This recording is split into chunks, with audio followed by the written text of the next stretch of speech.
کا ارشاد ہے ان اللہ یبغض کل جازری جواز سخاب بالاسواق جیفۃ باللیل حمار بالنہار عالم بامر الدنیا جاہل بامر الاخرہ. اللہ تعالیٰ اس شخص سے سخت نفرت کرتے ہیں جو سخت مزاج کا ہو, سخت دل کا ہو, بہت زیادہ کھانا کھانے والا ہو, بازاروں کے اندر چیخ چیخ کر کاروبار کرتا ہو, دن میں گدھے کی طرح اپنے دنیاوی کاموں میں مشغول ہو, رات کو مردار کی طرح سوتا پڑا رہتا ہو, جب دنیا کی باری آئے تو بہت بڑا علامہ ہو اور جب آخرت کی باری آئے تو بالکل جاہل ہو. مولانا یوسف صاحب نے فرمایا بھائی اصل میں اس وقت جو رواج ہے نا وہ دنیا کا ہے, اس لیے میں آخرت کی بات کرتا ہوں, اور کرتے کرتے جب آخرت کا رواج پڑ جائے گا نا اور لوگ دنیا چھوڑنا شروع کر دیں گے تو پھر ہم دنیا کی بھی کچھ بات کر لیں گے. قال رسول اللہ صلی اللہ علیہ وسلم فی خطبۃ الوداع, حضور صلی اللہ علیہ وسلم نے اپنے حج کے خطبے کے اندر, آخری حج کے خطبے کے اندر ارشاد فرمایا ایھا الناس انی لکم ناصح امین, اے لوگوں میں تمہارے لیے امانت دار نصیحت کرنے والا ہوں. الا وان ابلیس قد یئس منکم لا تعبدون صنما ابدا, غور سے سنو ابلیس اس بات سے مایوس ہو گیا کہ تم کبھی بتوں کی عبادت کرو, یعنی بتوں کی عبادت تو تم نہیں کرو گے. ولکن والذی بعثنی بالحق لیجعلنکم ابلیس لعنہ اللہ ان تعبدوا الف الہ, قسم ہے اس ذات کی جس نے مجھے حق دے کر بھیجا ہے کہ یہ ابلیس ضرور بضرور تمہیں 1000 خداؤں کی عبادت کرنے والا بنا دے گا. یعبد الرجل ابلہ, ایک آدمی اپنے اونٹ کی عبادت کرے گا. یعبد الرجل غنمہ, ایک آدمی اپنی بکری کی عبادت کرے گا. یعبد الرجل حرثہ, ایک آدمی اپنے کھیت کی عبادت کرے گا. یعبد الرجل امرأتہ, ایک آدمی اپنی بیوی کی عبادت کرے گا. یعبد الرجل تجارتہ, یعبد الرجل صنعتہ, یعبد الرجل مرکبہ, یعبد الرجل صدیقہ, ایک آدمی اپنی تجارت کی, اپنے پیشے کی, اپنی سواری کی, اپنے دوست کی عبادت کرے گا. وَيَقُولُ الرَّجُلُ لِلرَّجُلِ كَيْفَ حَالُكَ, اور ایک آدمی دوسرے آدمی کو ملے گا اور اس سے پوچھے گا کہ بھائی سناؤ تمہارا کیا حال ہے, تو وہ جواب میں کہے گا لولا تجارتی ما كان لي حال, کہ بھائی کچھ نہ پوچھو, اگر میری تجارت نہ ہوتی تو میرا کوئی حال نہ ہوتا, میرا پیشہ نہ ہوتا, میرا کھیت نہ ہوتا, میرا کوئی حال نہ ہوتا. فَيُنْسِيهِ ذِكْرَ مَوْلَاهُ, تو بس شیطان اس بندے کو اپنے رب کی یاد بلا دے گا. وَيُتْبِعُهُ فِي دُنْيَاهُ, دنیا کے پیچھے اس کو لگا دے گا. وَيَقْطَعُهُ عَنْ آخِرَتِهِ, اور آخرت سے اس کو کاٹ دے گا. دوسرا آدمی وہ ہے جو اس اعتقاد سے کاروبار کر رہا ہے کہ بھائی کاروبار سے بھی ملتا ہے اور اللہ سے بھی ملتا ہے. اس کے بارے میں فقہاء نے لکھا ہے کہ یہ مشرک ہے, اس نے 2 خدا بنا دیے, کاروبار کو بھی خدا بنا لیا اور اللہ کو بھی خدا بنا لیا. اور تیسرا وہ ہے کہ جو کہتا ہے کاروبار کر رہا ہے اور کہتا ہے کہ جو ہے نا کاروبار سے نہیں ملتا, اللہ دیتے ہیں, لیکن اس کے ساتھ ساتھ اس کے دل کے اندر یہ شک ہے کہ اگر میں کاروبار نہیں کروں گا تو پھر اللہ مجھے دیں گے یا نہیں دیں گے. گویا کہ اس نے اللہ کی قدرت کو کاروبار کے ساتھ مقید کر دی ہے. اس کے بارے میں لکھا ہے کہ یہ شک کرنے والا منافق ہے. مولانا یوسف صاحب رحمۃ اللہ اسی انداز میں جو ہے نا یہ بیان کرتے تھے, مولانا صاحب اسی انداز میں بیان کرتے تھے, اور جب بیان کرتے تھے اتنی شدت کے ساتھ تو بعد میں علماء کھڑے ہو جاتے تھے, لنگے جاڑتے تھے, کہتے تھے اس نے اسباب کا انکار کر دیا, یہ ترک اسباب کی دعوت دے رہے, اور شکایتیں پہنچ جاتی تھیں. حضرت رائے بولی رحمۃ اللہ کی خدمت میں آدمی آتے کہ جو یوسف نے جو ہے نا وہ اسباب کا انکار کر دیا. تو جو ہے حضرت رائے بولی نے پوچھا یوسف تم نے اسباب کا انکار کیا؟ حضرت میں نے تو یہ کہا دعا سبب ہے, نماز سبب ہے. حضرت رائے بولی نے کہا ہاں بھائی دعا تو بہت بڑا سبب ہے, نماز تو بہت بڑا سبب ہے. مولانا یہ سب بات کرتے تھے تو جو ہے علماء کہتے تھے آپ اسباب کا انکار کرتے ہیں, مولانا کہتے ہیں تقویٰ سبب ہے, توکل سبب ہے. بس اس پر جو ہے پھر کرتے کرتے ماحول بن گیا. مولانا یوسف صاحب فرماتے تھے کہ جو مولانا الیاس صاحب کے ساتھ مناظرے کرتے تھے وہ اب معتقد ہو گیا اور انہوں نے بات کو مان لی. تو اللہ تعالیٰ کی جو قدرت ہے وہ اسباب سے مقید نہیں ہے. اللہ تعالیٰ اسباب کے بغیر سارے کام کرنے پر قادر ہے. تو میرے بھائی اس کو بولنا پڑے گا, صبح سے لے کر شام تک بولنا پڑے گا, تب جا کر ہمارے اندر سے یہ غلط یقین نکلے گا, اور تب ہی جا کر امت کے اوپر جو بھوت سوار ہوا ہے وہ بھوت جو ہے نا ان کے دماغ کے اندر سے نکلے گا. تو جو بھی حال ہے اس میں دھیان اللہ کی طرف چاہیے اور اللہ کے غیر کی طرف بالکل نہ چاہیے. اور میرے بھائیو ایسا فرماتے تھے کیسے پتہ چلے کہ یقین کے اندر ترقی ہو رہی ہے نہیں ہو رہی. ایسا فرماتے تھے کہ اگر روزمرہ کی جو ضرورتیں ہیں وہ اعمال کے ذریعے سے پوری کرا رہا ہے آدمی تو پھر اس کے یقین میں ترقی ہو رہی ہے. دین میں ترقی نہیں ہو رہی ہے۔ اس میں میرے بھائیوں یہ کام ہے، دوسروں کا محاسبہ نہیں کریں گے لیکن اپنے لیے یہ دروازہ کھلوائیں گے۔ اور اس کے اندر بنیادی بات یہ ہے دعوت دینا، دعوت کے اندر انہماک، اور اس کے بعد اپنے حال کو چھپانا، کسی کے سامنے ظاہر نہ کرنا، اور عمل کے اوپر ڈٹنا اور اللہ سے مانگنا، اور اتنا ڈٹے رہنا کہ غیب سے دینے کا دروازہ کھل جائے۔ اور جب دروازہ کھلی تو پھر اس نصرت کی تذکرہ بھی نہیں کرنا، جیسے حاجت کو چھپانا ہے ایسے نصرت کو بھی چھپا۔ کہتے ہیں کہ جو ہے نا انہوں نے ساری تقریر جو کی تو تبلیغ کے خلاف کر دی، اور مولانا یوسف صاحب پریشان ہو گئے، اور بقول قاری صاحب کے ایک رنگ مولانا کا جا رہا تھا اور ایک آ رہا تھا، ساری تقریر تبلیغ کے خلاف ہوگی۔ اب جب مولانا مظفر حسین صاحب کی جو تقریر تھی وہ ختم ہوئی تو مولانا یوسف صاحب ایک دم کھڑے ہو گئے۔ اب سارا کا سارا مجمع اس انتظار میں تھا کہ آج رئیس المبلغین کیا کہتے ہیں۔ تو مولانا یوسف صاحب رحمہ اللہ نے فرمایا کہ یہ علماء کی مجلس ہے، اس لیے یہاں بات بھی علمی ہوگی، اور پھر فرمایا کہ سب کا اس پر اتفاق ہے کہ کلمہ جو ہے یہ متن ہے، اور قرآن جو ہے یہ اس کی شرح ہے، اور حدیث جو ہے یہ قرآن کی شرح ہے، اور سب کا اس پر بھی اتفاق ہے کہ متن جو ہے وہ شرح سے افضل ہے۔ مدارس کے اندر شرح کو پڑھایا جاتا ہے، اور پڑھانے والے کے نیچے گڈھا ہے، اس کے پیچھے تکیہ ہے، اوپر پنکھا ہے، اور جو ہے نا اس کی تنخواہ بھی مقرر ہے، اور بجلی کے اور پانی کے بل کا بھی بندوبست ہے، اور محترمہ بھی ساتھ ہے، بچے بھی ساتھ رہتے ہیں۔ ان ساری سہولتوں کے ساتھ جو ہے قرآن اور حدیث جو کلمے کی شرح اس کو پڑھایا جا رہا ہے، اور تبلیغ والے جو ہے وہ متن کو لے کر پھرتے ہیں، ایک جگہ سے دوسری جگہ جاتے ہیں، اور اپنا جو ہے نا خرچہ کرتے ہیں، اور گرمی سردی برداشت کرتے ہیں، اور اس پر ان کو کوئی معاوضہ بھی نہیں ملتا ہے۔ یہ ساری بات کر کے پھر کہا کہ اب یہ بتاؤ کہ متن کو لے کر پھرنے والے افضل ہیں یا شرع کو ان سہولتوں کے ساتھ پڑھانے والے افضل ہیں۔ اور یہ تو مولانا کی تمہید تھی، پھر اس کے بعد ان کا بیان تھا، اور اب جو گرجے تو سارا کا سارا مجمع علماء کا ہچکیے مار مار کے رو رہا تھا، اور مولانا مظفر حسین صاحب کھڑے ہو گئے، اور مولانا یوسف صاحب سے لپٹ گئے، اور کہنے لگے کہ حضرت معاف کر دیں، حضرت معاف کر دیں، غلطی ہو گئی۔ میرے بھائیوں یہ تو سارے نبیوں کا کام ہے، لوگوں کے پیچھے پھرنا صبح سے لے کر شام تک بغیر کسی معاوضے کے۔ تو تبلیغ کی ایک محنت ہے، اس کے اندر جان کھپانا تاکہ ان 95% کے اندر جو ہے ایک طلب پیدا ہو جائے۔ یہ ہمارا کام ہے، اور یہ اصل کام ہے ہمارا، باقی ساری چیزیں اس کے تابع ہیں۔ مجھے یاد ہے ممتحنین یہاں آتے تھے امتحان لینے کے لیے، تو وہ حاجی عبدالوہاب صاحب ان سے بات کرتے تھے۔ ایک دفعہ آئے، وہ خیر المدارس کے بھی تھے، مفتی عبدالستار صاحب رحمۃ اللہ علیہ، مولانا صدیق صاحب، مولانا منظور صاحب، سارے حضرات تھے، دوسرے مدارس کے بھی بڑے بڑے حضرات تھے۔ کھانے پر جو ہے نا یہ حاجی عبدالوہاب صاحب ساتھ بیٹھے تھے اور بات ہو رہی تھی، تو حاجی عبدالوہاب صاحب نے فرمایا کہ بھائی دیکھو یہ نماز جو ہے نا یہ زکوٰۃ سے کہیں اونچی ہے، اور حضور صلی اللہ علیہ وسلم کے وصال کے بعد جب لوگوں نے زکوٰۃ دینے سے انکار کر دیا تو حضرت ابوبکر صدیق رضی اللہ تعالیٰ نے سارے مدینے کو خالی کیا کہ جو لوگ زکوٰۃ اور نماز میں فرق کریں گے تو ابوبکر ان کے خلاف قتال کرے گا۔ اور 3 دن رات مدینے کے اوپر ایسے گزرے کہ وہاں کوئی بالغ مرد نہیں تھا کہ ادھر جو ہے نا اذان ہوتی ہے اور جماعت کے ساتھ نماز ہوتی ہے۔ پھر جو نے کہا کہ بھائی نماز تو جو ہے نا زکوٰۃ سے کہیں اونچی ہے، تو یہ جتنے خیر المدارس کے اساتذہ ہیں اور ان کے جتنے طلباء ہیں، اور اسی طرح جتنے تبلیغ والے ہیں ملتان میں، اور جتنے نمازی ہیں، یہ سارے کام چھوڑ دیں اور پہلے سارے اکٹھے مل کر جو ملتان کے بے نمازی ہیں ان کو نمازی بنائیں، پھر اس کے بعد کسی اور کام میں لگیں۔ تو مفتی عبدالستار صاحب سب نے کہا جی آپ کی بات بالکل ٹھیک ہے۔ وہ علیحدہ بات ہے کہ مصلحت اور انتظام کی وجہ سے اس پر عمل نہ ہوا ہو، لیکن بات تو یہی ہے الحم فلاحم میں لگنا۔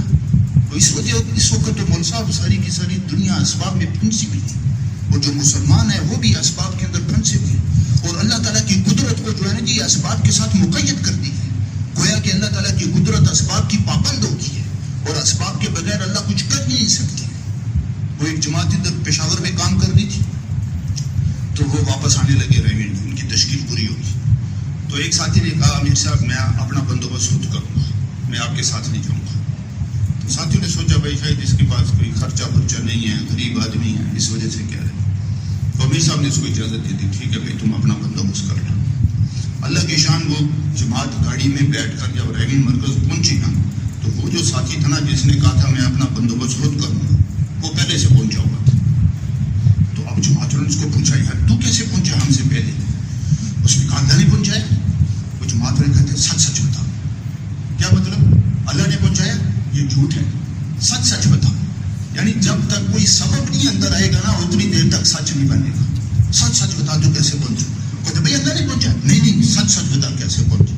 جب تک اس نے یہ نہیں کہا نا کہ ہوائی جہاز کے ذریعے سے آیا ہوں اتنی دیر تک ان کو تسلی نہیں ہوئی کہ بھائی یہ کیسے پہلے پہنچ گیا. حالانکہ اللہ تو اس پر ہی قادر ہے کہ آدمی جو ہے نا صلاۃ الحاجت پڑھے کہ یا اللہ مجھے پشاور سے ریونٹ پہنچا دے اور ادھر سو جائے اور جب آنکھیں کھولے تو ریونٹ کے اندر لیٹا ہو. اللہ کے لیے کیا مشکل ہے؟ اللہ کو کون پوچھنے والا ہے؟ اللہ تعالیٰ کی جو قدرت ہے وہ اسباب کے پابند نہیں ہے. آج جو ہے نا جی اللہ کی قدرت کو اسباب کا پابند کر دی ہے کہ جب تک اسباب نہیں ہوں گے اتنی دیر تک کام نہیں ہوگا. یہ تو عقیدے کی بات ہے. آمنت باللہ کما ہوا باسمائہ و صفاتہ. یہ تو عقیدے کی جو ہے نا جی الف با ہے. جیسے اللہ اپنے اسماء و صفات کے ساتھ ہے ویسے ان کے اوپر ایمان لانا. اور اللہ تعالیٰ تو شکل سے پاک ہے. مولانا یوسف صاحب رحمۃ اللہ کی عبارت ہے اللہ تعالیٰ شکل سے پاک ہے صورت سے پاک ہے. تو جب اللہ تعالیٰ شکل اور صورت سے پاک ہے تو اللہ تعالیٰ اپنی قدرت کو ظاہر کرنے میں بھی شکلوں سے پاک ہے. اللہ تعالیٰ کو شکلوں کی ضرورت نہیں ہے. اللہ تعالیٰ پھل دینے کے لیے آئے تو حضرت مریم علیہ السلام کو بغیر جو ہے نا کہ درختوں کے پھل دیتے. اللہ تعالیٰ بچہ دینے کے لیے آئے تو ماں باپ کے بغیر یا باپ کے بغیر اللہ تعالیٰ بچہ دیتے. اللہ تعالیٰ آگ کے اندر بچانے کے لیے پر آئے تو پانی ڈالے بغیر اللہ تعالیٰ بچا دیتے. اللہ تعالیٰ کی قدرت اسباب کے پابند نہیں ہے. اللہ تعالیٰ کی قدرت آزاد ہے. اس لیے میرے بھائیوں اس وقت اسباب کی نفی کرنے کی اتنی ضرورت ہے اور اتنی شدت سے نفی کرنے کی ضرورت ہے کہ یہ جو بھوت سوار ہوا ہے نا کہ جب تک اسباب نہیں ہوں گے اتنی دیر تک کام نہیں بنے گے یہ بھوت اتر جائے گا. مولانا یوسف صاحب رحمۃ اللہ اسی انداز میں جو ہے نا یہ بیان کرتے تھے. مولانا صاحب اسی انداز میں بیان کرتے تھے. اور جب بیان کرتے تھے اتنی شدت کے ساتھ تو بعد میں علماء کھڑے ہو جاتے تھے لنگے جاڑتے تھے کہتے تھے اس نے اسباب کا انکار کر دیا. یہ ترک اسباب کی دعوت دے رہے اور شکایتیں پہنچ جاتی تھی. حضرت رائے پوری رحمۃ اللہ کی خدمت میں آدمی آتے کہ جی یوسف نے جو ہے نا وہ اسباب کا انکار کر دیا. تو جو ہے حضرت رائے پوری نے پوچھا یوسف تم نے اسباب کا انکار کیا؟ حضرت میں نے تو یہ کہا دعا سبب ہے نماز سبب ہے. حضرت رائے پوری نے کہا ہاں بھائی دعا تو بہت بڑا سبب ہے نماز تو بہت بڑا سبب ہے. مولانا ایسا بات کرتے تھے تو جو ہے نا علماء کہتے تھے آپ اسباب کا انکار کرتے ہیں. مولانا کہتے ہیں تقویٰ سبب ہے توکل سبب ہے. بس اس پر جو ہے پھر کرتے کرتے ماحول بن گیا. مولانا یوسف صاحب فرماتے تھے کہ جو مولانا الیاس صاحب کے ساتھ مناظرے کرتے تھے وہ اب معتقد ہو گیا اور انہوں نے بات کو مان لی. تو اللہ تعالیٰ کی جو قدرت ہے وہ اسباب سے مقید نہیں ہے. اللہ تعالیٰ اسباب کے بغیر سارے کام کرنے پر قادر ہے. تو میرے بھائی اس کو بولنا پڑے گا صبح سے لے کر شام تک بولنا پڑے گا. تب جا کر ہمارے اندر سے یہ غلط یقین نکلے گا اور تب ہی جا کر امت کے اوپر جو بھوت سوار ہوا ہے وہ بھوت جو ہے نا جی ان کے دماغ کے اندر سے نکلے گا. حضور صلی اللہ علیہ وسلم کا ارشاد ہے ان اللہ یبغض کل جعزری جواز سخاب بالاسواق جیفۃ باللیل حمار بالنہار عالم بامر الدنیا جاہل بامر الاخرہ. اللہ تعالیٰ اس شخص سے سخت نفرت کرتے ہیں جو سخت مزاج کا ہو سخت دل کا ہو بہت زیادہ کھانا کھانے والا ہو بازاروں کے اندر چیخ چیخ کر کاروبار کرتا ہو دن میں گدھے کی طرح اپنے دنیاوی کاموں میں مشغول ہو رات کو مردار کی طرح سوتا پڑا رہتا ہو. جب دنیا کی باری آئے تو بہت بڑا علامہ ہو اور جب آخرت کی باری آئے تو بالکل جاہل ہو. ڈھیر کے ڈھیر ملیں گے. سبز منڈیوں میں چلے جاؤ بس کے اڈوں پر چلے جاؤ صبح سے لے کر شام تک اسباب کے اندر غرق ہے اور عوامر کی کوئی پرواہ نہیں ہے. یہاں تک کہ نماز پڑھنے کی فرصت نہیں ہے. علماء نے جو ہے نا شرکی اسباب کو شرکی اقسام کو بیان کیا اور اس میں ایک سبب انہوں نے یہ بیان کیا یعنی شرکی اسباب اور اس کے اندر اسباب کو مؤثر بذات سمجھ. مفتی شفیع صاحب رحمہ اللہ فرماتے ہیں کہ اس وقت امت کے قلوب کے اندر اسباب مادیہ نے وہ حیثیت اختیار کر لی ہے جو مشرکین مکہ کے دلوں میں بتوں کی حیثیت تھی. بس اتنا فرق ہے کہ وہ جو ہے نا ان بتوں کے الوہیت کے قائل تھے اور آج امت جو ہے نا اسباب کو الوہیت کا درجہ تو نہیں دیتی لیکن جیسے مشرکین مکہ کو کوئی حاجت پیش آتی تھی تو فوراً نگاہ بتوں کی طرف جاتی تھی اور قدم بتوں کی طرف اٹھتے تھے اور ان کے دل کے اندر یہ بات ہوتی تھی کہ اس بت کے بغیر ہمارا کام نہیں بن سکتا. اسی اسی طرح جو ہے نا آج کا جو مسلمان ہے اس کو کوئی حاجت پیش آتی ہے تو اس کی نگاہ فوراً اسباب کی طرف جاتی ہے اور اس کے قدم بھی اسباب کی طرف اٹھتے ہیں اور اس کے دل کے اندر یہ بات اتری ہوئی ہے کہ اس سبب کے استخدام کے بغیر میرا کام نہیں ہونے کا، اگرچہ وہ زبان سے یہ نہیں کہتا کہ سبب میرا رب ہے، جیسے کہ مشرکین بتوں کو رب مانتے تھے تو ان کا جو شرک تھا وہ حقیقی تھا اور ان کا جو شرک ہے یہ مجازی ہے۔ تو میرے بھائیو بات یہ ہے کہ اس وقت اسباب کا جو یقین ہے وہ دل و دماغ کے اوپر چھایا ہوا ہے اور اس یقین کو ختم کرنے کے لیے براہ راست اللہ تعالیٰ کی قدرت سے استفادے کے جو مناظر ہیں جب تک ان کا ماحول قائم نہیں ہوگا اتنی دیر تک یہ بھوت اترنے کا نہیں ہے۔ ایک مجموعے کے مجموعے ایسے تیار ہو جائیں کہ جو اعمال کے ذریعے سے براہ راست اللہ تعالیٰ کی قدرت سے اپنے مسائل کو حل کریں تو پھر لوگوں کا ذہن اس طرف جائے گا۔ ادھر ڈھاکہ میں بیٹھے ہوئے تھے مولانا یوسف صاحب رحمۃ اللہ علیہ، کچھ نوجوان ساتھ بیٹھے تھے تو وہ کہنے لگے کہ حضرت آپ تو بس آخرت کی بات کرتے ہیں، دنیا کی کوئی بات کرتے ہی نہیں۔ تو مولانا یوسف صاحب نے فرمایا بھائی اصل میں اس وقت جو رواج ہے نا وہ دنیا کے ہے، اس لیے میں آخرت کی بات کرتا ہوں، اور کرتے کرتے جب آخرت کا رواج پڑ جائے گا نا اور لوگ دنیا چھوڑنا شروع کر دیں گے تو پھر ہم دنیا کی بھی کچھ بات کر لیں گے۔ تو بات ساری یہ ہے کہ اس وقت تو اسباب سے ہونا جو ہے نا یہ دل و دماغ پر چھایا ہو، اب اس کے اندر لگنا کہ بھائی جو ہے نا وہ کیا کہتے ہیں اسباب کے بغیر ہوتا ہے نہیں ہوتا، اللہ ہی کرتے ہیں، اسباب کے اندر کرتے ہیں، یہ تو دلی باتیں ہیں۔ ابھی تو گاڑی جو ہے نا اوپر کو جا رہی ہے، اوپر کو جا رہی ہو تو بریک نہیں لگاتے، پیچھے کو جا رہی ہو پھر بریک لگائی جاتی ہے۔ ابھی تو پورے ڈنکے کی چوٹ یہ بات کرنے کی ضرورت ہے کہ اللہ تعالیٰ اپنی قدرت کو ظاہر کرنے میں اسباب کے پابند نہیں ہیں اور اللہ تعالیٰ اعمال کے ذریعے سے بغیر کسی سبب کے ضرورت کو پورا کرتے ہیں۔ ایک دفعہ میں ادھر لاہور میں گیا، مجھے ایک کتاب کی تلاش تھی، وہ کتاب تو نہیں ملی، ایک اور کتاب ملی، تو میں نے اس کی ورگردانی کی تو اس میں مجھے حدیث ملی۔ میں نے کہا یار یہ تو بڑی کام کی چیز ہے، میں نے وہ کتاب خرید لی اس حدیث کی وجہ سے۔ پرانا مرکز تھا، حاجی صاحب کے کمرے میں داخل ہو، حاجی صاحب نے پوچھا بھی کیسے آئے؟ میں نے کہا جی آپ کو ایک حدیث سنانی۔ حاجی صاحب نے کہا سناؤ۔ میں نے وہ حدیث سنائی، حاجی صاحب اتنے خوش ہوئے، حاجی صاحب نے فرمایا یہ تو 100% مولانا یوسف صاحب رحمۃ اللہ کی بات ہے۔ پھر حاجی صاحب نے فرمایا کہ یہ حدیث لکھ کر مجھے دے دو۔ میں نے اس کا اردو میں ترجمہ کیا، جیب میں رکھ لی۔ فجر کی نماز کے بعد حاجی صاحب منبر پر بیٹھ کر بیان کر رہے تھے، میں سامنے بیٹھا تھا۔ حاجی صاحب نے بیان کے دوران میری طرف دیکھا اور کہا وہ حدیث کہاں ہے؟ میں نے ورقہ نکال کر حاجی صاحب کو دیا اور حاجی صاحب نے سارے مجمع کو سنا دیا۔ تو کیا خیال ہے وہ حدیث میں آپ کو سنا دوں؟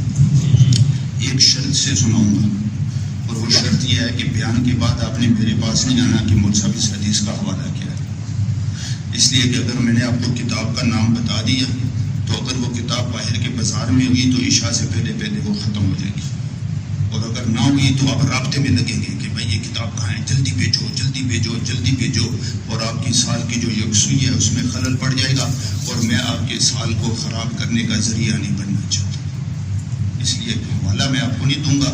ہاں جب آپ کا سال پورا ہو جائے گا تو پھر جو ہے انشاءاللہ میں بتا دوں گا۔ ہاں جی شرط منظور ہے۔ قال رسول اللہ صلی اللہ علیہ وسلم فی خطبۃ الوداع، حضور صلی اللہ علیہ وسلم نے اپنے حج کے خطبے کے اندر، آخری حج کے خطبے کے اندر ارشاد فرمایا ایھا الناس انی لکم ناصح امین، اے لوگوں میں تمہارے لیے امانت دار نصیحت کرنے والا ہوں۔ الا وان ابلیس قد یئس منکم لا تعبدون صنما ابدا، غور سے سنو ابلیس اس بات سے مایوس ہو گیا کہ تم کبھی بتوں کی عبادت کرو، یعنی بتوں کی عبادت تو تم نہیں کرو گے، ولکن والذی بعثنی بالحق لیجعلنکم ابلیس لعنہ اللہ ان تعبدوا الف الہ، قسم یا ذات کی جس نے مجھے حق دے کر بھیجا ہے کہ یہ ابلیس ضرور بضرور تمہیں 1000 خداؤں کی عبادت کرنے والا بنا دے گا۔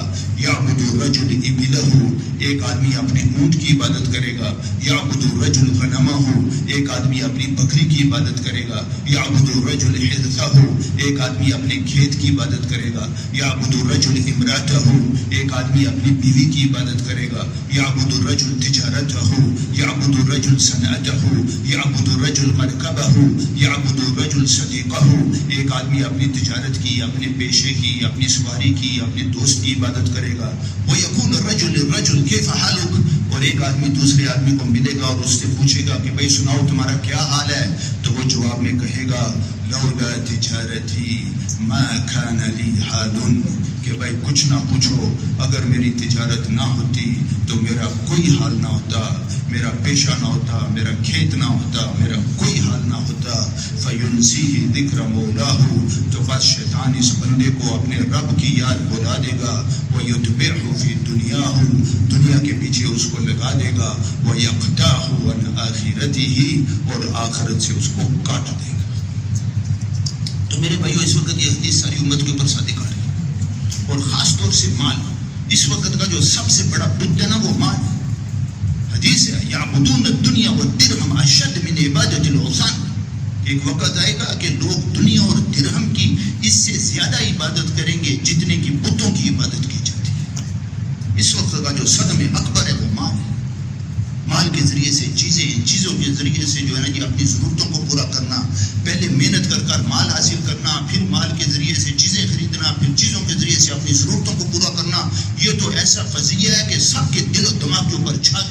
اور مولانا یوسف صاحب فرماتے ہیں کہ یہی وہ تخیلات باطل ہیں جنہوں نے ہمارے دین کا بیڑا غرق کر دیا ہے، اور یہی وہ تخیلات ہیں جس کی وجہ سے جو ہے نا اللہ تعالیٰ کی قدرت کو لوگوں نے پابند کر دیا ہے۔ حالانکہ دین تو وہ طریقہ ہے جو اللہ تعالیٰ کی قدرت سے براہ راست استفادہ کرنے کے لیے ہے، اور اس میں وہ کسی سبب اور کسی مادی چیز کا پابند نہیں۔ مادے کے پیچھے تحقیقات، مادے کے پیچھے لگنا، مادے کی جو تحقیقات ہیں یہ تو کافروں کے ذمہ ہے، مادے کے پیچھے چلنا یہ تو کافروں کا طریقہ ہے۔ تحقیقات کرتے کرتے جب زمین پر ان کی کچھ تحقیقات ہوگی تو اب انہوں نے سوچا کہ بھئی آسمانوں کی بھی تحقیقات کرتے ہیں، تو ادھر آسمانوں کی تحقیقات کا دروازہ کھولنے کے لیے، افتتاح کے لیے انہوں نے جو انتخاب کیا تو کتے کا کیا۔ سب سے پہلے فضا میں جو انہوں نے راکٹوں کے اندر بٹھا کر بھیجا تو کتے کو بھیجا۔ جیسے ہمارے یہاں کسی چیز کا افتتاح ہوتا ہے نا، بھائی فلانے بزرگ کو لے آؤ افتتاح کریں گے، تو ان کے جو بزرگ تھے وہ کتے آ رہے ہیں افتتاح کرانے کے لیے۔ گویا کہ یہ کتے سے زبان حال سے یہ کہہ رہے ہیں کہ حضرت آپ ہمارے بڑے ہیں، آپ آگے جائیں، جا کر دیکھیں، حالات کارساز ہیں، اگر کارساز ہوئے تو آپ کے اتباع میں آپ کے پیچھے پیچھے پھر ہم بھی آئیں گے۔ اور ہمارے جو افتتاح کرانے والے ہیں وہ کون ہیں؟ یعنی عمل کے ذریعے سے استفادے کا افتتاح کرانے والے کون ہیں؟ وہ حضور صلی اللہ علیہ وسلم ہیں۔ انہوں نے سارا زور لگا دیا کہ ایسی سواریاں بنائیں کہ جو کتے کو آسمانوں میں لے جائے، اور ہمارے نبی کی جو سواری ہے براق، وہ ان کی ساری سواریوں سے افضل ہے۔ اور یہ جو راکٹ ہیں یہ تو لوکل سٹاپ پر جا کے رکتے ہیں، چاند تک بھی نہیں پہنچ سکے، اور ہوا کے اندر سے جو ہے نا کتے کو تھوڑا سیر کرا کے واپس آ گئے۔ اور حضور صلی اللہ علیہ وسلم کی جو سواری ہے وہ لوکل سٹاپ پر بھی نہیں رکتی ہے، سیدھا آسمانوں کے اوپر پہنچتی ہے، اور سیدھا اس کے سامنے حضور صلی اللہ علیہ وسلم گئے ہیں، اور وہاں اللہ تعالیٰ کی قدرت سے استفادے کے لیے نماز کا تحفہ دے کر آئے۔ اور آج ہم کیا کرتے ہیں؟ آج ہم کتے کے جھوٹے پانی سے وضو کر کر نماز پڑھ کر توقع رکھتے ہیں کہ اس سے ہماری ضرورتیں پوری ہو جائیں گی۔ مادے کے یقین کے ساتھ نماز پڑھنا، اس سے نماز کے ذریعے سے ضرورتیں کیسے پوری ہوں گی؟ حضرت علی رضی اللہ تعالیٰ عنہ فرماتے ہیں النوم علی الیقین خیر من الصلاۃ علی الشک، کہ اگر ایک آدمی یقین کی حالت میں سویا ہوا ہے تو یہ اس سے بہتر ہے جو شک کی حالت میں نماز پڑھ رہا ہے۔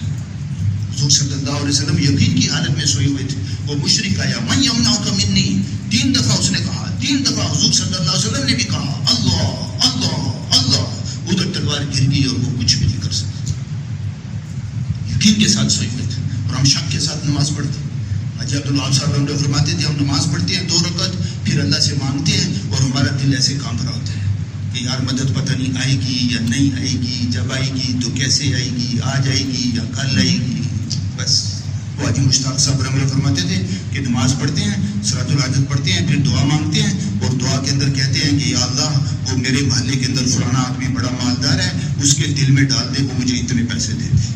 یعنی صلاۃ الحاجت پڑھ رہے ہیں اور اللہ کو مشورہ دے رہے ہیں کہ آپ جو ہے نا یہ فلانے سبب کے ذریعے سے میری مدد کر دیں۔ یعنی اللہ کو بھی بتا رہے ہیں نعوذ باللہ کہ آپ کی قدرت جو ہے نا وہ پابند ہے، جب تک وہ مالدار کے دل میں بات نہیں آئے گی اتنی دیر تک میرا کام نہیں بنے گا۔ بھائی صاحب فرماتے تھے ہم ریل گاڑی سے سفر کرتے ہیں، رات کو 2 بجے آنکھ کھلتی ہے تو سب سے پہلے ہاتھ جیب بھر جاتا ہے، پیسے ہیں یا چوری تو نہیں ہو۔ وہ ایک جیب گزرا تھا نا، وہ راستے میں جو لوگ چل رہے ہوتے تھے ان کے چہرے پڑھتا تھا، اور چہرے پڑھ کر اپنے ساتھی کو بتاتا تھا یہ جو آدمی جا رہا ہے نا اس کی جیب میں 1000 ہے، یہ جو جا رہا ہے نا اس کی جیب میں 500 ہے، یہ جو جا رہا ہے اس کی جیب میں 100 ہے، اور یہ جو ہے نا یہ خالی ہے، کچھ بھی نہیں ہے اس کے پاس۔ کیا مطلب کہ جتنے پیسے جیب میں ہیں اتنے چہرے پر رونق ہے، اور رونق کے درجے سے وہ اندازہ لگا لیتا ہے پیسے کتنے ہیں، اور اپنے ساتھی کو بتاتا ہے کہ اس کے پاس اتنے اور اس کے پاس اتنے. کون سا پیسے نہ ہوں تو جو ہے نا چہرے سے پتہ چل جاتا ہے کہ بیچارہ جو گیا. اس وقت تو یقین سارا اللہ تعالیٰ کے غیر کا دل و دماغ کے اوپر چھایا. تو میرے بھائی اس یقین کو ختم کرنا ہے. سال لگا لیا اور سال کے اندر یہ یقین ختم نہ ہوا اور نماز کے ذریعے سے استفادے کا دروازہ نہ کھلا. ابھی کل میں نے جمعہ پڑھایا اپنی مسجد میں، اور جمعے کے بعد ایک آدمی بیٹھا تھا، نیا آدمی تھا، ہمارے مقتدیوں میں سے نہیں ہے، کرسی کے اوپر بیٹھ کر نماز پڑھ رہا تھا. بہت بات توجہ سے سن رہا تھا. نماز کے بعد میں نے سلام پھیرا تو وہ کھڑے ہو کر کہتا ہے کہ بھائی میں نے ساری زندگی امامت کی اور اب جو ہے نا میں معذور ہو گیا، اور گھر میں اتنی تنگی آئی ہوئی ہے کہ آٹا تک گھر میں ختم ہو گیا، اس لیے سارے نمازی جو ہے میری مدد کریں. یہ بات اس نے کی. مجھے اتنا صدمہ ہوا نا کہ لوگ مسجدوں کے اندر آتے ہیں یہ توقع لے کر کہ بھئی ہمارا فلانا مسئلہ اٹک گیا ہے، ہمارا فلانا مسئلہ اٹک گیا ہے، ہم امام صاحب سے کہیں گے ہمارے لیے دعا کرو، تو امام صاحب نماز پڑھیں گے، دعا مانگیں گے اور ہمارا مسئلہ حل ہو جائے گا. لوگ اس توقع کو لے کر آتے ہیں، اور ہم جو ہے نا جی امام ہو کر لوگوں سے کہتے ہیں کہ تم ہماری مدد کرو. ساری زندگی امامت کی، لیکن نماز کے ذریعے سے اللہ تعالیٰ سے لینا نہیں سیکھا تو یہ حال ہوگی. بھائی نماز جو ہے یہ تو اللہ تعالیٰ سے لینے کا ذریعہ ہے. جو بھی حاجت آئے نماز پڑھے اور آدمی اللہ سے مانگے. حاجی عبدالوہاب صاحب رحمۃ اللہ فرمانے لگے کہ علماء کے جو 2 دن کے شروع کے مہینے ہیں سال کے دوران، اس میں ان کی ایسی تشکیلیں کرو کہ ان کو براہ راست اللہ تعالیٰ کی قدرت سے لینا آ جائے. میں نے پوچھا کہ کیسے؟ فرمایا جو بھی حاجت آئی اس کو اللہ کے غیر سے چھپائیں اور نماز پڑھ کر اللہ سے مانگیں، پھر اس پر ڈٹے. ہم ڈرتے نہیں، بس نماز پڑھ لی برکت کے لیے اور پھر دائیں بائیں ہو گئے. آدمی عمل کے اوپر ڈٹے، آدمی عمل کرتا ہے، اس کے اوپر جو اللہ تعالیٰ کا وعدہ مرتب ہونا ہے، اس میں جو وقفہ ہے اس وقفے کے اندر آدمی کو صبر کرنا پڑتا ہے اور اپنے حال کو اللہ کے غیر سے چھپانا پڑتا ہے. اگر آدمی اپنے حال کو اللہ کے غیر کے سامنے ظاہر کرتا ہے تو پھر اللہ اس کی مدد نہیں کرتے. یہاں حاجی صاحب بیان فرما رہے تھے علماء میں، حاجی صاحب نے فرمایا کہ نماز کے ذریعے سے اللہ تعالیٰ کی قدرت سے لینا، اپنی حاجتوں کو پورا کرنا سیکھ لو، ورنہ عوام کی نگاہ میں تمہاری کوئی قدر نہیں. وہ بھی مادے کے ذریعے سے ضرورتوں کو پورا کرتے ہیں، تم بھی مادے کے ذریعے سے ضرورتوں کو پورا کرتے ہیں. اور حاجی صاحب نے اسی بیان میں فرمایا کہ اگر تم نماز کے ذریعے سے اللہ تعالیٰ کی قدرت سے لینا نہیں سیکھو گے تو تم حکومت کا مقابلہ کبھی بھی نہیں کر سکتے. میرے بھائیو اس کو مسئلہ بتائیے کہ نماز کے ذریعے سے لینے کا دروازہ اپنے لیے کھلوانا ہے اور ساری امت کے لیے کھلوانا ہے. امام تو ایمان ہے، باقی سارے مقتدی ہیں. امام رکوع میں جاتا ہے تو سارے رکوع میں، امام سجدے میں جاتا ہے سارے سجدے میں. اور علماء کے لیے نماز کے ذریعے سے لینے کا دروازہ کھلے گا تو پھر عوام کے لیے بھی کھلے گا. اب امام کھڑا ہے رکوع کرتا ہی نہیں ہے تو عوام بھی کھڑے. امام رکوع سے سر اٹھاتا ہی نہیں ہے تو جو ہے نا جی وہ عوام بھی بیچارے رکوع میں گئے ہوئے. علماء کا مسئلہ اٹکا ہوا ہے، وہ اعمال کے ذریعے سے، نماز کے ذریعے سے اپنے مسائل کو حل نہیں کرائیں گے تو عوام بیچارے وہ بھی جو ہے نا جی ویسے کھڑے. اس لیے اس کو ہم مسئلہ کریں کہ ہم نے جو ہے کہ نماز کے ذریعے سے اللہ تعالیٰ کی قدرت سے لینے ہیں اور یہ دروازہ اپنے لیے کھلوانا ہے. اس کے لیے مولانا یوسف صاحب رحمۃ اللہ 8 منتیں بتاتے تھے کہ 8 منتیں کر کر جو نماز پڑھی جائے گی تو اس نماز پر اللہ تعالیٰ اپنی قدرت کو ضرور ظاہر کرے گی. اور یہ 8 منتوں والی جو نماز ہے یہ سارے نبیوں کے پاس تھی اور سارے صحابہ کے پاس تھی اور سارے اولیاء کے پاس تھی. اور کرتے کرتے جو ہے نا مولانا اسماعیل صاحب کے پاس بھی تھی. مولانا اسماعیل صاحب مولانا الیاس صاحب رحمۃ اللہ کے والد صاحب تھے.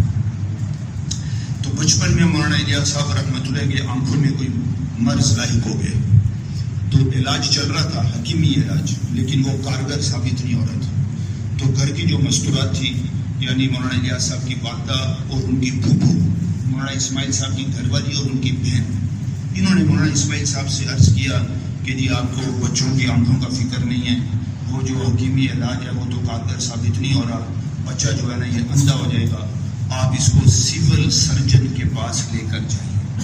یہ تقسیم سے پہلے کی بات ہے.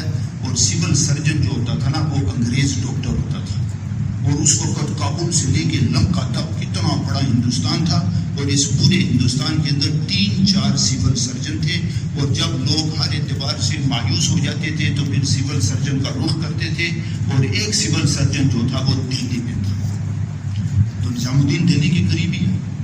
تو کہا جی آپ اس کو سول سرجن کے پاس لے کر جائیں. تو مولانا اسماعیل صاحب نے فرمایا بھائی آج رات رہنے دو، صبح دیکھیں گے.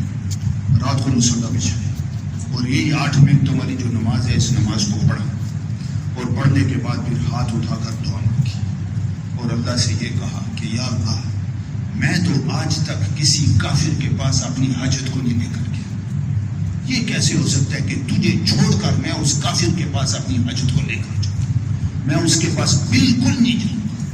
تو میرے بچے کی آنکھوں کو اپنی قدرت سے صحیح کر دے. مانگتے رہے یہاں تک کہ قبولیت کے جو آثار تھے وہ ظاہر ہو گئے. قبولیت کے آثار لکھے ہوئے ہیں، فضائل اعمال میں بھی لکھے ہوئے ہیں اور فضائل صدقات میں بھی لکھے ہوئے ہیں. جب قبولیت کے آثار ظاہر ہو گئے، ان کو یقین ہو گیا کہ میری دعا قبول ہو گئی ہے، تب انہوں نے چہرے پر ہاتھ پھیرے اور صبح مستورات سے کہہ دیا کہ بھائی وہ سول سرجن کے پاس میں نے کوئی نہیں جانا اور الیاس کی آنکھوں کو میں نے اللہ سے مانگ لی ہے، وہ جو حکیمی علاج کر رہے تھے اس کو بھی چھوڑ دو. آپ حاجی عبدالوہاب صاحب فرماتے تھے کہ مولانا الیاس صاحب رحمۃ اللہ کی آنکھیں صحیح ہوگی اور پھر ساری زندگی ان کو دوسرے امراض تو لاحق ہوئے لیکن آنکھوں کا مرض کبھی بھی لاحق نہیں ہوا. اور ایسا فرما رہے تھے کہ آخری عمر میں ہم نے دیکھا 63 سال کے تھے اور بغیر چشمے کے قرآن پاک کی تلاوت کرتے تھے. مال کے ذریعے سے دینا. پھر مولانا الیاس صاحب کے پاس بھی یہ نماز تھی.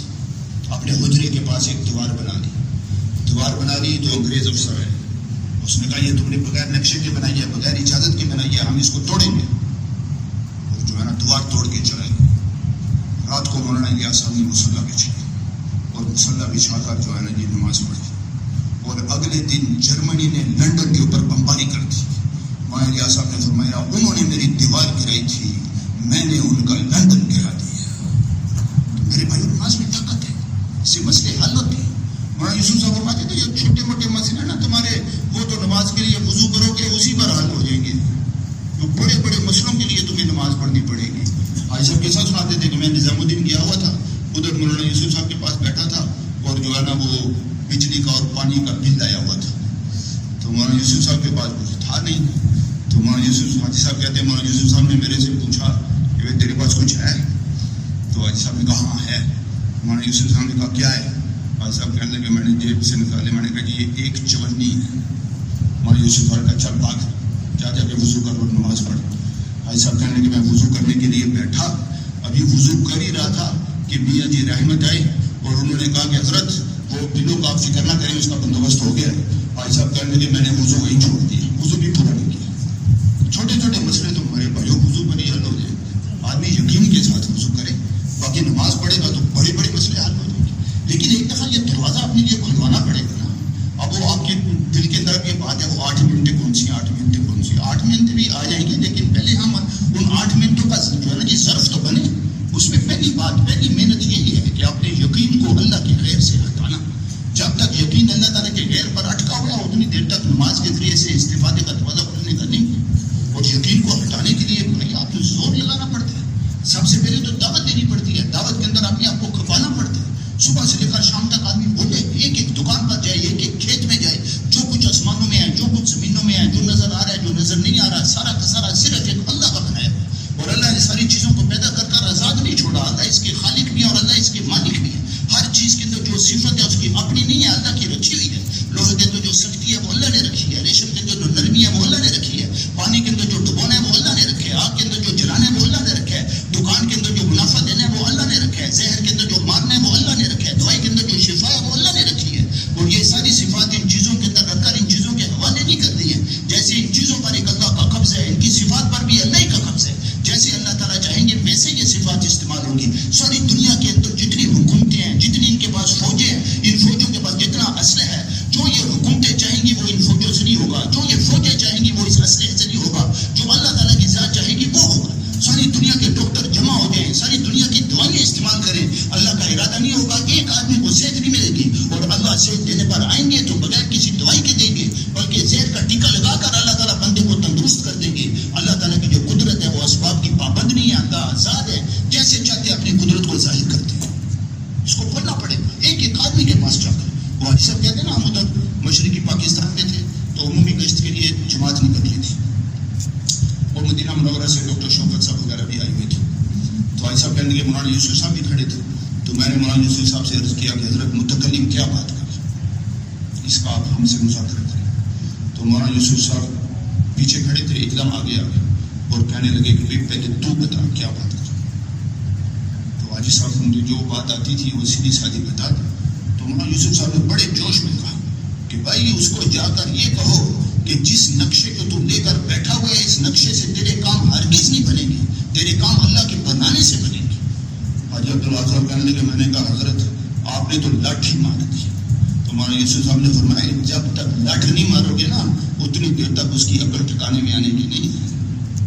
لیکن میرے بھائیو لٹ اس کے اوپر مارنے کے بجائے ہم اپنے اوپر ماریں، اپنے دل کو نشانہ بنائیں. اگر ہم اپنے دل کو نشانہ نہیں بنائیں گے نا تو پھر ہمارے اندر اس دعوت کے ذریعے سے تکبر پیدا ہو جائے گا.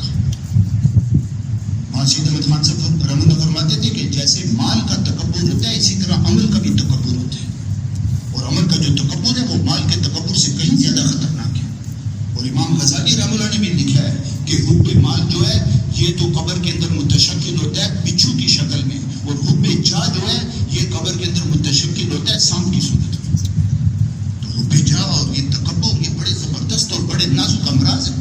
اگر آدمی دعوت دے اور اس میں اپنے دل کو نشانہ نہ بنائے اور دوسروں کا ہی محاسبہ کرتا رہے تو اس میں پھر جو ہے نا آدمی کے اندر تکبر پیدا ہو جاتا ہے. ایسا فرماتے تھے نا کہ کام تین طرح چلتے ہیں، زور سے، زر سے اور زاری سے. اور ہمارا کام نہ زور کیا نہ زر کیا بلکہ زاری کی. یعنی دعوت تو پوری قوت سے دینی ہے لیکن کسی کو حقیر نہیں سمجھنا.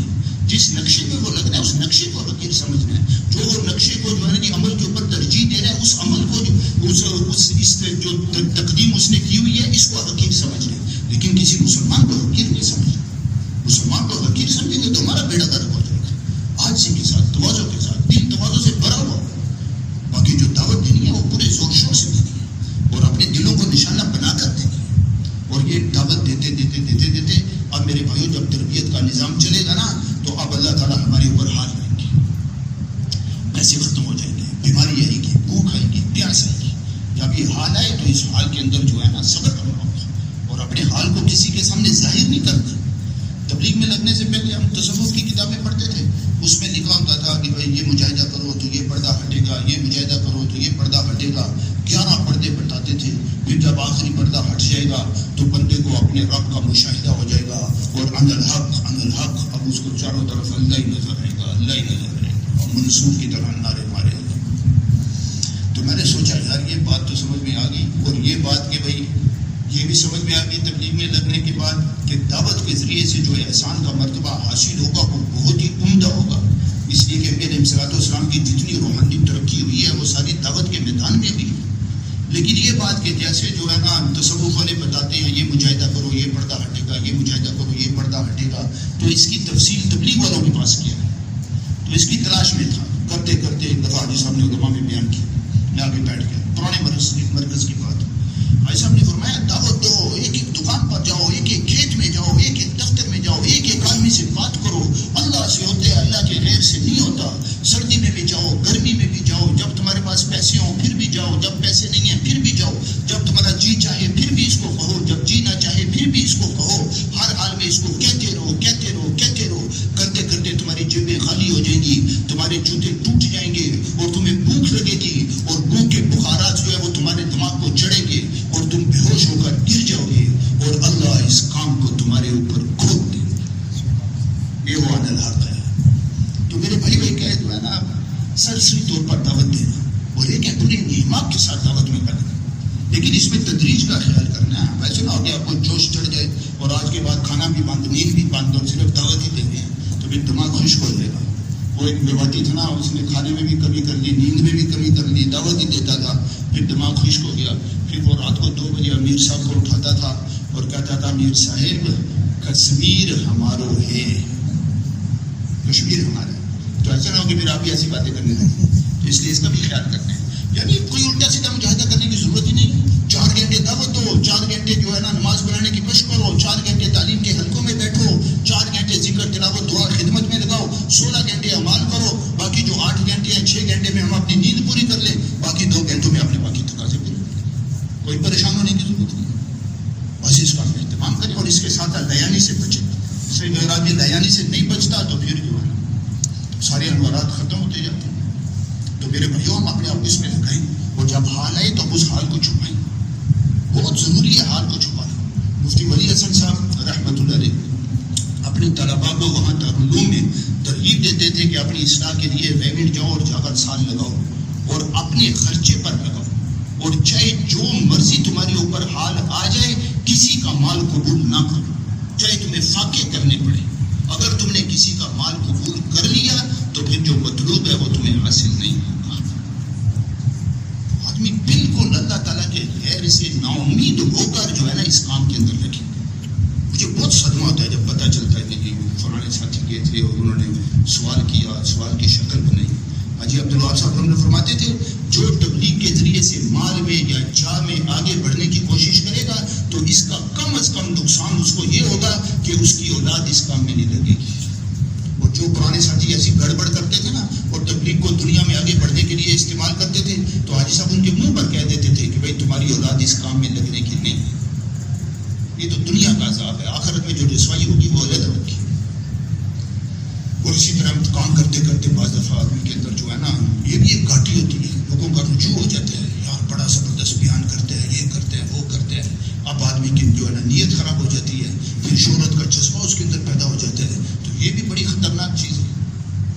حدیث پاک میں آتا ہے من لبس ثوب شہرۃ فی الدنیا البسہ اللہ ثوب مذلۃ یوم القیامہ ثم الہب فیہ نارا، کہ جو دنیا کے اندر شہرت کا لباس پہنے گا اللہ تعالیٰ قیامت کے دن اس کو ذلت کا لباس پہنائیں گے اور پھر اس کے اندر آگ کو بھڑکا دیں گے۔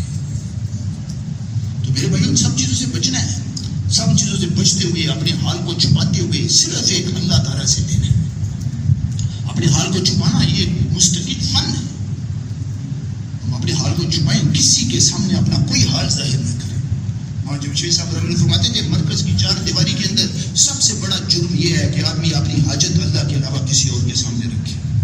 اور مولانا یوسف صاحب رحمۃ اللہ فرماتے تھے کہ تمہارے سر میں درد ہو اور تمہاری بیوی کو بھی پتہ نہ چلے کہ تمہارے سر میں درد ہے، بیوی کو نہیں بتانا ہے، گہرے سے گہرے دوست کو نہیں بتانا، صرف ایک اللہ کو بتانا ہے۔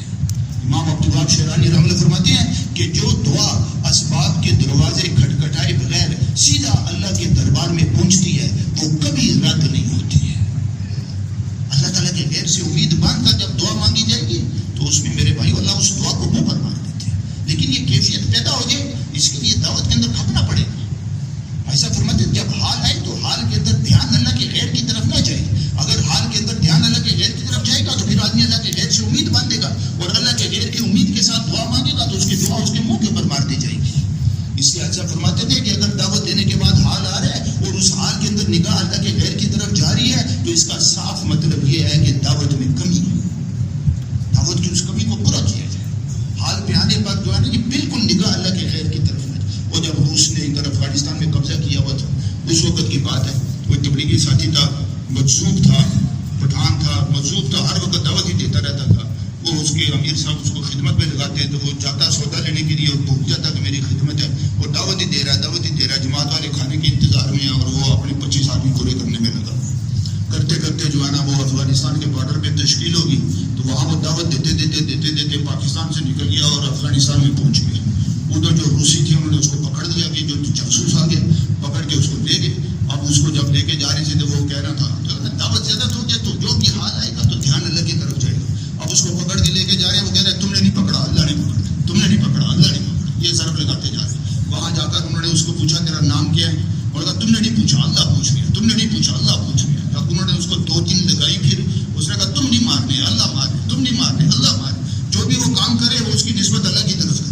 اور بڑے افسر نے کہا اس پاگل کو کان سے اٹھا کے لے جاؤ، اس کو واپس چھوڑ کر آؤ۔ اس کو گاڑی میں لے کر آئے اور بارڈر کے اوپر کھڑا کیا اور وہ پاکستان کی طرف دھکا دیا۔ اس نے کہا تم نے نہیں نکالا اللہ نے نکالا ہے۔ تو جو بھی حال ہے اس میں دھیان اللہ کی طرف جائے اور اللہ کے غیر کی طرف بالکل نہ جائے۔ اور میرے بھائیو ایسا فرماتے تھے کیسے پتہ چلے کہ یقین کے اندر ترقی ہو رہی ہے نہیں ہو رہی؟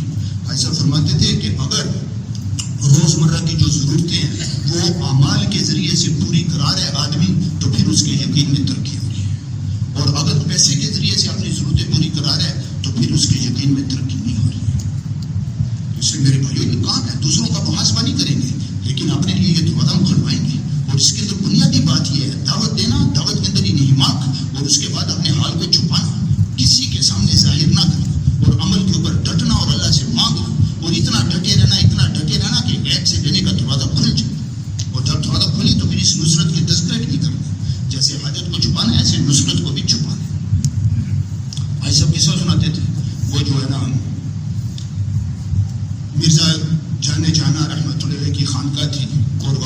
یہ شاہی خاندان کے لوگ آتے تھے اور ادھر کھانا کھایا جاتا تھا. مرزا صاحب خود بھی شاہی خاندان کے آدمی تھے, تو شہزادے آتے تھے اور بڑے قسم قسم کے کھانے کھائے جاتے تھے, اور خانقاہ میں جو ہے نا بڑی رونق تھی. اور مرزا صاحب کا اصول یہ تھا کہ جو کھانا بچ جاتا ہے اس کو آئندہ کے لیے بچانا نہیں, اس کو صدقہ کر دینا. جس اللہ نے اب دیا وہ بعد میں بھی دے گا. تو کرتے کرتے مرزا صاحب کا انتقال ہو گیا, اور جو ہے نا خانقاہ وہ فتوحات ساری ختم ہو گئی اور لوگوں نے آنا بھی چھوڑ دیا. وہ تو مرزا صاحب کی وجہ سے آتے تھے, اور خانقاہ بھی خالی ہو گئی, تھوڑے سے مرید رہ گئے. اور مرزا صاحب کے جو خلیفہ تھے مولانا غلام علی صاحب اور ان کی بیوی یہ رہ گئے. اب وہ فتوحات جو بند ہوئی تو اب فاقہ ہے. اب 3 دن گزرے اور کچھ کھانے کو. مولانا صاحب بھی بھوکے ہیں, ان کی بیوی بھی بھوکی ہے, جو مریدین تھوڑے بہت پڑے ہیں وہ بھی سارے بھوکے. اب جو ہے نا رات کو عشاء کے بعد کسی نے دروازہ کھٹکھٹایا, تو مولانا غلام علی صاحب نے دروازہ کھولا تو ایک آدمی کھڑا ہے اور اس کے ہاتھ میں ایک جو ہے نا وہ تشتری ہے اور اس میں 3 رکابی ہیں, ان میں کھانے بھائی یہ لے لو. تو پہلے تو یہ خوش ہوئے کہ بھائی اللہ نے کھانے کا بندوبست کر دیا. پھر دونوں سوچنے لگے کہ بھائی ہم تو 2 ہیں اور یہ رکابی تو 3 ہیں, اس کا مطلب ہے یہ کھانا ہمارے لیے نہیں ہے, یہ کسی اور کے. تو انہوں نے اس کو ایک طرف رکھ دیا, اس کو کھایا نہیں. تھوڑی دیر کے بعد کچھ لوگوں نے دروازہ کھٹکھٹایا, تو انہوں نے دروازہ کھولا تو 3 مسافر تھے. انہوں نے کہا بھائی ہم بھوکے ہیں, کچھ کھانے کے لیے ہے؟ کہا بھائی ہے, اور ان کو کھلا دیا. اور اللہ کا شکر کرنے لگے کہ بھائی یہ بھی 3 ہیں, رکابی بھی 3 تھی, کھانا تو ان کا تھا, اگر ہم کھا لیتے تو گناہ گار ہو جاتے. پھر اس کے بعد صبر کرتے رہے. پھر ایک آدمی آیا, اس نے دروازہ کھٹکھٹایا, کھولا تو جو ہے نا تشتری تھی اور اس میں 2 رکابی تھی. تو کہنے لگے ہاں ہم بھی 2 ہیں, یہ بھی 2 ہیں, یہ ہمارے لیے ہے. پھر جو ہے نا اس کو کھایا, اور ایسے تو نہیں تھے کہ جو ہے نا پیٹ بھرے, تو کھایا تو وہ بچ گیا. اب جب بچ گیا تو اب مرزا صاحب کا جو اصول تھا, تربیت تھی, وہ یہ کہے کہ اس کو صدقہ کرو, اس کو آئندہ کے لیے بچا کے نہ رکھو. اور نفس جو تھا وہ کہے بھائی اتنی دیر بعد آیا ہے, آئندہ پتہ نہیں کب آئے گا, تو آئندہ کے لیے اس کو بچا کے رکھو. اب تربیت میں اور نفسانیت میں جو ہے یہ کشمکش ہو رہی ہے. کرتے کرتے اللہ تعالیٰ نے جو ہے نا مولانا غلام علی صاحب کو ہمت دی اور انہیں طے کر لیا کہ بھائی اس کو صدقہ کرنا. تو پہلے تو خانقاہ میں دیکھا تو جتنے مرید تھے وہ سارے سو رہے تھے. تو پھر نکل گئے اور جامع مسجد گئے. جامع مسجد کی سیڑھیوں پر جو فقیر تھے ان کو دیکھا تو وہ بھی سو رہے تھے. پھر اس کھانے کو لے کر دہلی دروازے پر گئے کہ وہاں کوئی فقراء ہوں گے تو ان کو دے دوں گا. تو وہاں دہلی دروازے پر ابدالوں کی 2 جماعتیں بیٹھی تھیں اور ان کا آپس میں مناظرہ ہو رہا تھا. اور ایک فریق نے یہ موقع اختیار کیا ہوا تھا کہ غلام علی کچا ہے, وہ اس کھانے کو بچا لے گا اور ہمیشہ کے لیے محروم ہو جائے گا. اور دوسرے فریق نے یہ موقع اختیار کیا ہوا تھا کہ نہیں, غلام علی پکا ہے, وہ اس کھانے کو صدقہ کرے گا اور صدقہ کرنے کے بعد فتوحات کا دروازہ اس کے لیے دوبارہ کھل جائے گا. اب جب یہ کھانا لے کر پہنچے تو جو فریق ان کے حق میں تھے وہ خوش ہو گئے اور کہنے لگے جاؤ اور مزے کرو. بس اگلے دن سے وہ فتوحات کا دروازہ دوبارہ کھل گیا. تو آدمی کو صبر کرنا پڑتا ہے, اپنی حاجت کو چھپانا پڑتا ہے, پھر اس کے بعد کرتے کرتے جو ہے نا جا کر دروازہ کھلتے ہیں. تو میرے بھائیوں یہ دروازہ ہم اپنے لیے کھلوائیں. اس وقت ساری کی ساری دنیا جو ہے نا اسباب کی طرف بھاگ رہی ہے. لوگ آتے ہیں کہ دکان کھولی ہے, افتتاح کراتے, دعا کراتے, میرے پاس ہی کرے کہ میں نے دکان کھولی ہے, افتتاح کروا دے. مانتا تو فجر کی نماز بھی نہیں پڑھتا, میں تیری دکان کا کیا افتتاح کروں. تو نماز پڑھنی شروع کر, نماز کی محنت ہے وہ تجھے بتاتا ہوں. اور جب نماز کے ذریعے سے تجھے لینا آ جائے گا پھر تو کہنا مول صاحب اب دکان کی ضرورت نہیں ہے, تو میں اختتام کے لیے آ جاؤں گا کہ بھائی یہ دکان بند ہو رہی ہے, اس دکاندار نے نماز کے ذریعے سے لینا سیکھ لیا. تو مادی اسباب کا افتتاح ہو رہا ہے, ان کا تو اختتام ہونا چاہیے. اور میرے بھائیوں اعمال کے ذریعے سے براہ راست اللہ تعالیٰ کی قدرت سے دینے کا دروازہ کھلنا چاہیے. یعنی کسب کرنا, کاروبار کرنا یہ کوئی منع نہیں ہے, لیکن جس انہماک کے ساتھ آج امت اسباب کے اندر لگی ہوئی ہے یہ تو بالکل ممنوع ہے. قل ان كان آباؤكم وابناؤكم واخوانكم وازواجكم وعشيرتكم واموال اقترفتموها وتجارة تخشون كسادها ومساكن ترضونها احب اليكم من الله ورسوله وجهاد في سبيله فتربصوا حتى ياتي الله بامره والله لا يهدي القوم الفاسقين. آیت کا شان نزول کیا ہے؟ ہجرت کے موقع پر کچھ لوگوں نے ان 8 چیزوں کی وجہ سے ہجرت نہیں کی تو اللہ تعالیٰ نے یہ آیتیں اتار دی. تو مسئلہ جو اس وقت ہے وہ یہ نہیں ہے کہ امت جو ہے نا کاروبار کر رہی ہے تو دین مٹا ہوا ہے. مسئلہ یہ ہے کہ امت نے اس وقت کاروبار کو پہلے نمبر پہ رکھا ہوا ہے اور دین اور دینی کی محنت کو دوسرے نمبر پر رکھا ہوا ہے, اس وجہ سے دین مٹ گیا ہے. تو اس کو بدلنا ہے, اس ترتیب کو بدلنا ہے. خاصی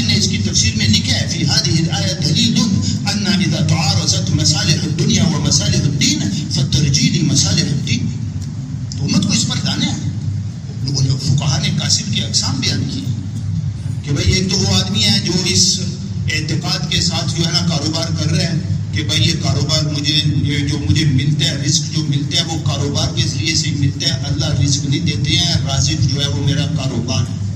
جو اس اعتقاد کے ساتھ کاروبار کر رہا ہے تو اس کے کافر ہونے میں کسی کو کوئی اشکال نہیں، یہ شخص کافر ہے. دوسرا آدمی وہ ہے جو اس اعتقاد سے کاروبار کر رہا ہے کہ بھائی کاروبار سے بھی ملتا ہے اور اللہ سے بھی ملتا ہے. اس کے بارے میں فقہا نے لکھا کہ یہ مشرک ہے. اس نے دو خدا بنا دیے ہیں، کاروبار کو بھی خدا بنا لیا اور اللہ کو بھی خدا بنا لیا. اور تیسرا وہ ہے کہ جو کہتا ہے کاروبار کر رہا ہے اور کہتا ہے کہ جو ہے نا کاروبار سے نہیں ملتا، اللہ دیتے ہیں، لیکن اس کے ساتھ ساتھ اس کے دل کے اندر یہ شک ہے کہ اگر میں کاروبار نہیں کروں گا تو پھر اللہ مجھے دیں گے یا نہیں دیں گے. گویا کہ اس نے اللہ کی قدرت کو کاروبار کے ساتھ مقید کر دی ہے. اس کے بارے میں لکھا ہے کہ یہ شک کرنے والا منافق ہے. اور اس کے بعد چوتھی قسم کا وہ ہے جو کہتا ہے کہ کاروبار میں کر رہا ہوں اور روزی جو ملتی ہے وہ اللہ دیتے ہیں، کاروبار نہیں دیتا.